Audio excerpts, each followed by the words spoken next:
Welcome, ladies and gentlemen, to another remastered episode of the Lore of League of Legends.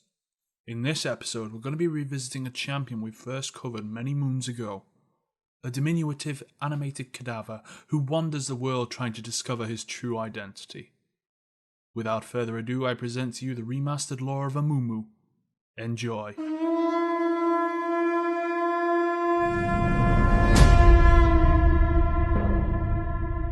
The gods were angry and shook the land. Cracks rent the earth, said old Khaldun, his crag-featured face lit by firelight. It was into one of these fissures that a young man ventured. He found an opening, the entrance to a tomb, hidden for the jackal knows how long. The man had little ones to feed and a wife to please, and so he ventured in, lured by opportunity. The storyteller's words drew in the masses, adults and children alike gathering round to hear his words. They were all weary. They had travelled far that day, and the Shuriman sun had been unrelenting.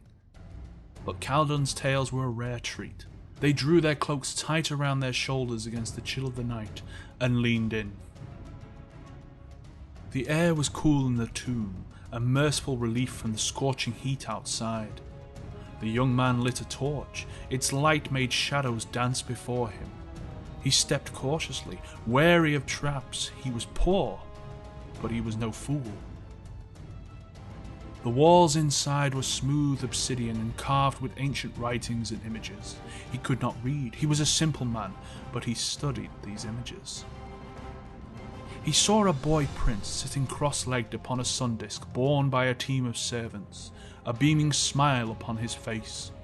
Chests of coins and riches were piled before him, the offerings of strangely garbed bowing emissaries.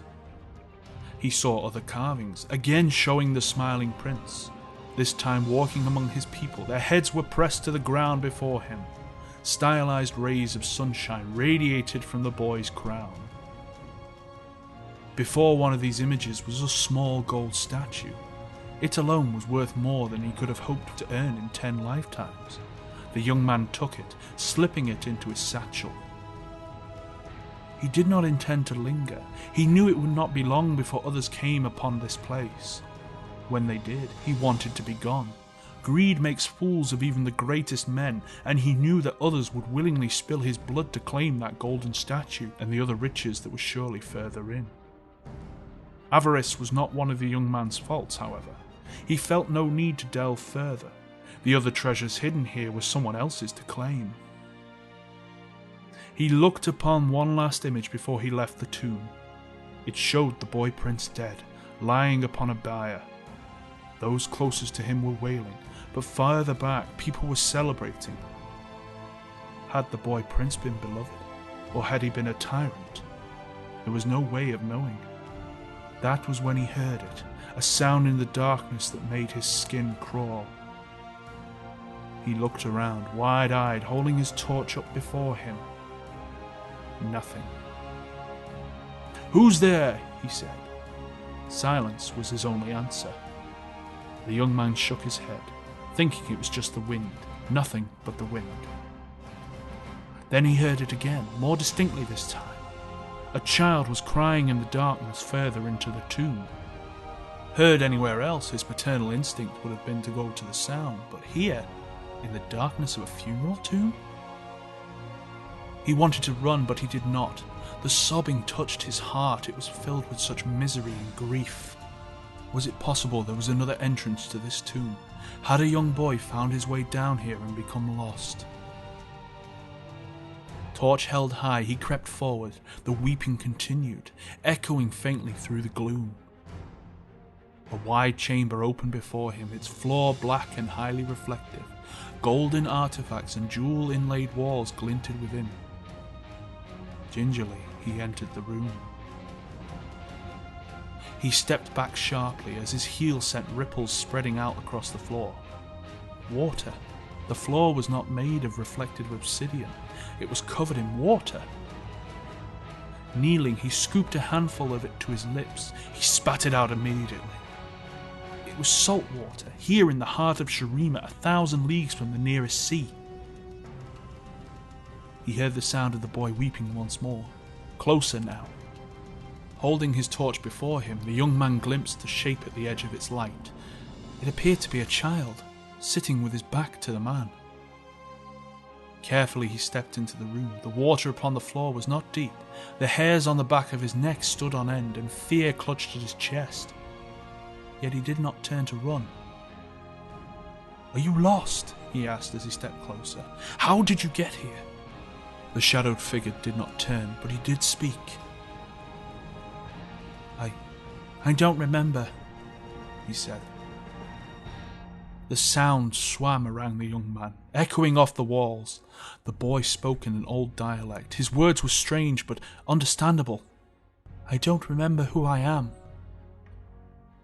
"Be calm, child," said the man. "All will be well." He stepped closer and the figure resolved itself before him. His eyes widened. The shape before him was a god statue carved in onyx, nothing more. It was not the source of the crying, nor of the child's voice. That was when a small, dry hand grabbed him. The youngest of the listeners gasped, his eyes wide. The other children laughed in false bravado. Old Caldon smiled, a golden tooth glinting in the firelight. And then he continued. "Will you be my friend?" the boy asked, his voice muffled by linen. The young man lurched backward, breaking free of the child's grasp. The young man looked down at his arm in horror. His hand was shriveling, turning black and withered. The wasting touch then began to climb up his arm. He turned and ran. In his shock and haste he dropped his lantern. It hissed as it fell into the lake of tears, and darkness descended. Still, he could just make out the glow of daylight up ahead. He ran toward it, scrambling desperately, even as the wasting death crept up his arm towards his heart. At any moment he expected to feel the deathly boy's grasp upon him, but did not. After what felt like an eternity, but could only have been a matter of heartbeats, he burst from the darkness into the desert heat once more. "I'm sorry," echoed a mournful voice from the gloom behind him. "I didn't mean to." "And thus the tomb of Amumu was unearthed," said old Caldon, "and the deathly child released into the world."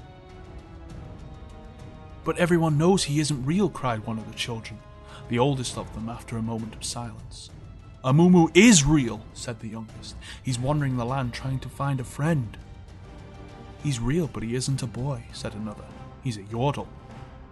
Caldon laughed, and pushed himself to his feet with the aid of a gnarled walking stick. "I am old, and we have far to travel tomorrow," he said. "It is past time I was abed." His audience began to dissipate, smiling and talking in low familial voices, but one child did not move. She stared at Caldon unblinking. "Grandfather," she said, "how did you lose your arm?" Old Caldon looked down at the empty sleeve pinned at his shoulder, then flashed the girl a grin. "Good night, little one," he said with a wink.